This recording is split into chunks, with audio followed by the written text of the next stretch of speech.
అప్పట్లే మళ్ళీ ఇది కూడా రిటైర్డ్ ఇంజనీర్లు చెప్పినారు, చాలా స్పష్టంగా చెప్పారు. ఏం చెప్పారు వారు? ఏమన్నారంటే, నేను చదివి వినిపిస్తాను. మినిమం డ్రాడౌన్ లెవెల్ 93.5 మీటర్స్ దగ్గర మరి ఇక్కడ లిఫ్ట్ చేసి కన్నెపల్లి పంప్ హౌస్ నుంచి 3 TMC లిఫ్టింగ్ కెపాసిటీ ఉంది. పైకి సాఫీగా వెళ్ళడానికి అన్నారం సుందిల్ల జలాశయాల వద్ద మరి MDDL మెయింటైన్ చేయాలి. అన్నారం దగ్గర 116.5 మీటర్లు మెయింటైన్ చేయాలి, సుందిల్ల దగ్గర 126.5 మీటర్లు మెయింటైన్ చేయాలి. ఈ స్థాయిలో బ్యారేజీలు సురక్షిత పరిధిలో ఉంటాయి. నేను చెప్పడం లేదు, ఇంజనీర్లు చెప్తున్నారు. అట్లాగే వాళ్ళు ఇంకో మాట అన్నారు, 3 పంపింగ్ స్టేషన్లు ఒకటేసారి కన్నెపల్లి కానీ పైన ఉన్న 2 పంపింగ్ స్టేషన్లు కానీ సమన్వయంతో పనిచేస్తే, లక్ష్మీ, సరస్వతి, పార్వతి 3 పంపింగ్ బరాజులు పంపింగ్ హౌజులు పనిచేస్తే అన్నారం జలాశయంలో సుమారు 5.1 TMC, సుందిల్లలో సుమారు 3.78 TMC, మొత్తం కలిపి 8.8 TMCల వరకు వెంటనే నిల్వ ఉంచవచ్చు. ఆ పైకి మరి వెంటనే వాటిని లిఫ్ట్ చేసినట్టయితే బ్రహ్మాండంగా ఎల్లంపల్లి దాకా నీళ్లు పోతాయని చెప్పి వాళ్ళు చెప్తా ఉన్నారు. ఇంక ఎల్లంపల్లి నుంచి పైకి మొత్తం సిస్టమ్ నింపుకోవచ్చు. రాబోయే 100 రోజుల్లో 200 TMCలు నింపొచ్చు. ఇది నా లెక్క కాదు, మా పార్టీ లెక్క కాదు, మా నాయకత్వం లెక్క కాదు, అధికారుల లెక్క, ఇంజనీర్ల లెక్క. ముఖ్యమంత్రి గారికి ఇవి ఒప్పుకోవడానికి బేసిస్ అడ్డం వస్తున్నది. మేడిగడ్డ మూసేయాలని మేము అన్నామని, ఆయనకి మేము ఆడ పోతే కోపం వచ్చింది. మేము కన్నెపల్లికి పోగానే కోపం వచ్చింది ఆయనకి. ఎందుకంటే బండారం బయటపడ్డది, ఆడ వరద నీరు పోతున్నది, నీళ్లు పోతూనే ఉన్నాయి, గోదావరి నీళ్ళు. ఎల్నీనో అని చెప్పి తప్పించుకుందాం అనుకున్నాడు. కానీ నీళ్లు కిందికి పోతున్నాయా, సముద్రంలో కుత్తగా పోతున్నాయి. పంపులు చాలు చేయంటే పంపులు చాలు చేసి బంద్ పెట్టిండు, ఆంబోతు లెక్క రంకెలు వేస్తూ ఉన్నాడు. నోటికొచ్చిన బూతులు, నోటికొచ్చిన మాటలు, బుర్ర తక్కువలని, లుచ్చా రాజకీయాలని. నేను ముఖ్యమంత్రి గారినే ఉటంకిస్తూ ఉన్నాను, నేనేం కొత్తగా ఆయన తిట్టట్లేదు. అచ్చోసిన ఆంబోతులాగా ఇవాళ నోటికొచ్చినట్టు రంకెలేస్తూ ఉన్నాడు. ఇక ఆయన మాట్లాడిన మాటల్లో పిచ్చివాగుడు తప్ప, శరామామూలుగా తిట్లు, ఒట్లు తప్ప కొత్తది ఏమీ లేదు. ఇవాళ బండారం అయితే బయటపడ్డది ఈ రాష్ట్ర ప్రభుత్వానికి. ఏంటిది? ఇది కాలం తెచ్చిన కరువు కాదు. నీళ్లు పుష్కలంగా ఉన్నాయి. ఏ పాయింట్లు అయితే నీళ్లు ఉన్నాయో ఆ పాయింట్కి తీసుకుపోయి మరీ చూపెట్టినాం. ఈ రాష్ట్ర రైతులు చూస్తూ ఉన్నారు. మమ్మల్ని అడ్డుకున్నా, అరెస్టు చేసినా అక్కడ దాకా పోయినాం. 7 గంటలు ప్రయాణం చేసిపోయినాం, పోయి చూపెట్టినాం. ఇగో నీళ్లు 1,00,000 క్యూసెక్కులు నీళ్లు కిందికి పోతున్నాయని చూపెట్టినాం. 1,00,000 క్యూసెక్కులు అంటే 9 TMCలు.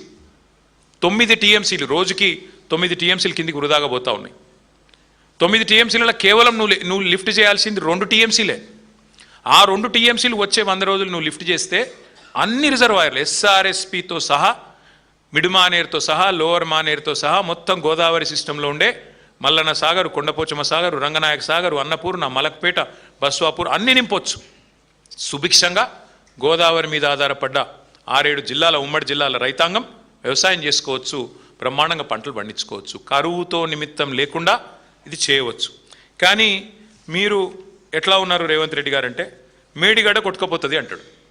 ఏది గేట్లు దించితే, మేము అనలేదు అసలు గేట్లు దించాల్సిన అవసరమే లేదు, కానీ గేట్లు దించితే మేడిగడ్డ కొట్టుకపోతుంది, భద్రాచలం రాముడికి ముప్పు వస్తుందని మాట్లాడుతున్నాడు రేవంత్ రెడ్డి గారు. రేవంత్ రెడ్డి గారికి ఇంకొక విషయం కూడా నేను చెప్తా ఉన్నా, అవగాహన పెంచుకోండి. 2022 జూలై 15 అంటే దాదాపు ఇదే సమయం 4 ఏళ్ల కిందట భయంకరమైన వరద వచ్చింది గోదావరిలో. భయంకరమైన వరద, 500 సంవత్సరాల్లో ఎన్నడూ రానంత వరద, దాదాపు 28.5 లక్షల క్యూసెక్కుల వరద. అంటే దాదాపు 247 TMCలు ఒక ఉప్పెనలాగా ఒకటేసారి 28.5 లక్షల క్యూసెక్కులు. ఇలా కనపడే 1,00,000 క్యూసెక్కులు కాదు, దానికి 28.5 రెట్లు ఎక్కువ వరద వస్తే కూడా 4 ఏళ్ల కిందట 15 రోజులు వరుసగా వస్తే కూడా మేడిగడ్డ కొట్టుకపోలే. Highest flood in the history, 500 years of history Godavari. వరద వస్తే కూడా మేడిగడ్డ కొట్టుకపోలే, అన్నారంకేం కాలే, సుందిల్లకేం కాలే, బ్రహ్మాండంగా మరి పూర్తి స్థాయిలో తట్టుకొని నిలబడ్డది. అది మేడిగడ్డ కాదు, మేటిగడ్డ అని రుజువు చేసింది. మరి 247 TMCల వరద తట్టుకున్న మేడిగడ్డ కేవలం 9 TMCలు, 1,00,000 క్యూసెక్లే పోతున్నది. కేవలం 1,00,000 క్యూసెక్కులు అంటే 9 TMCలు పోతే తట్టుకోలేదా? మీరు అన్నారంలో, సుందిలలో గ్రౌటింగ్ చేసిన మాట వాస్తవం కాదా? ఇంజనీర్లు చెప్తున్న మాట నీకు వినబడట్లేదా? ఇది వాస్తవం కాదని నేను అడుగుతా ఉన్నాను. అంటే ఈ సిగ్గు లేకుండా అసలు మేము బ్యారేజ్ మేడిగడ్డను ముట్టుమనే అంటలేం, గేట్లు దించుమనే అంటలేం.